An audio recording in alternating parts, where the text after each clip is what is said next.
Shahrazad, you can do that? Father, I have a plan. I must be the king's next bride. What? You heard me correctly.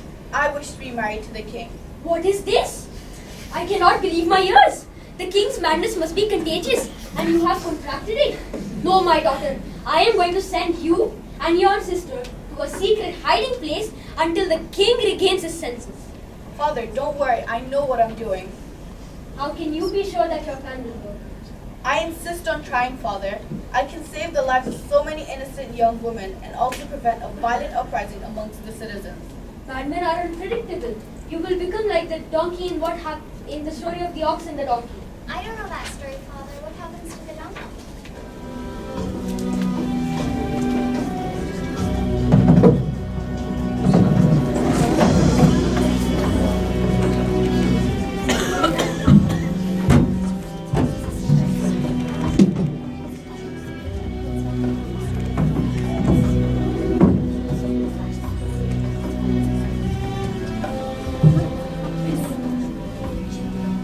Once upon a time, there was a merchant who owned an ox and a donkey.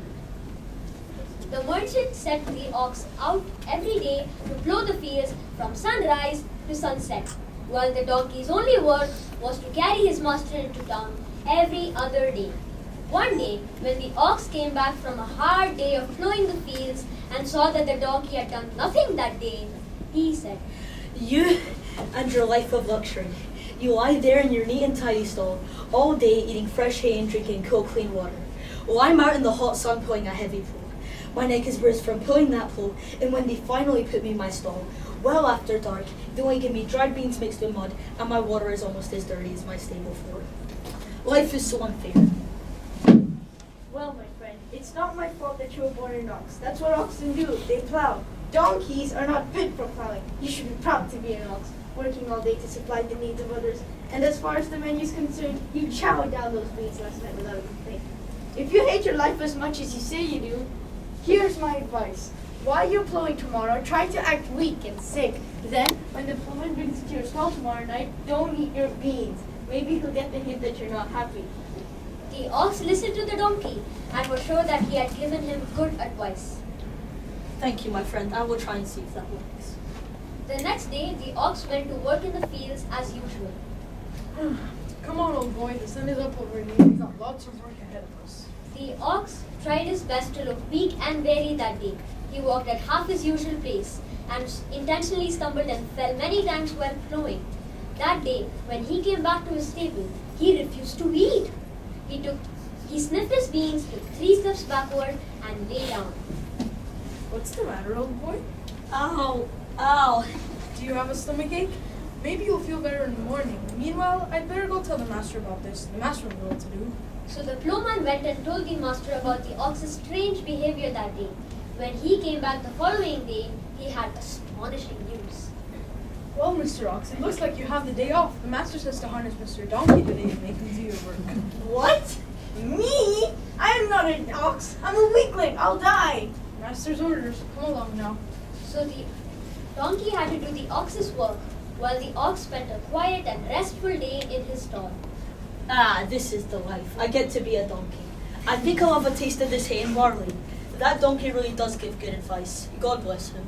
Yes, the ox had a wonderful day, but I am sorry to say that the donkey did not have a good day.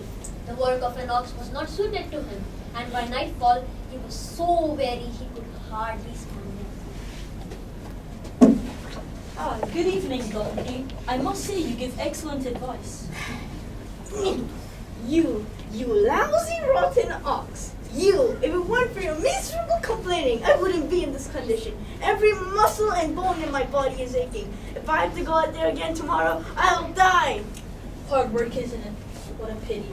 I must say I rather enjoyed my day as a donkey. I think I'll do this every day. You see, Shahrazad? You see how the donkey made a terrible miscalculation?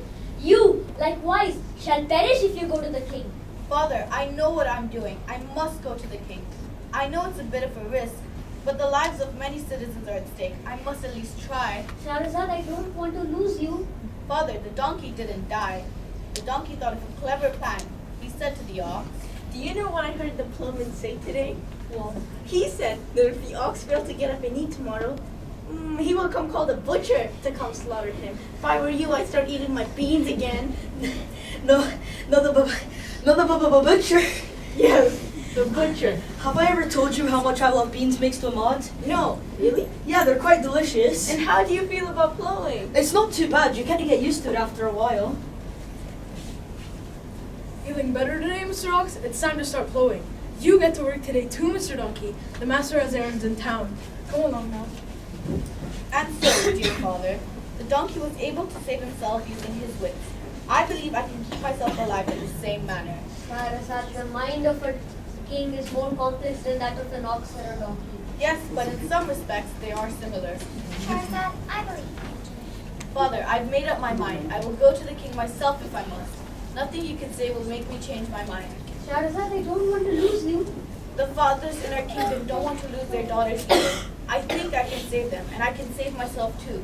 Trust me, father. May God have mercy upon you. I shall go and come. Dunyaza, I need you to do something important. Tonight, after the king and I have left the wedding, I need you to come knock on our bedroom door. You are to say in your sweet little voice, "Sister, I cannot go to sleep out of worry of what might become of me tomorrow. I fear I will never hear one of your lovely stories again. With the king's permission, may I hear one last story?" Yes, sister, of course I will do that. But will it truly be the last story you will ever tell? If God has mercy upon us, it will not be the last story, but rather the first story.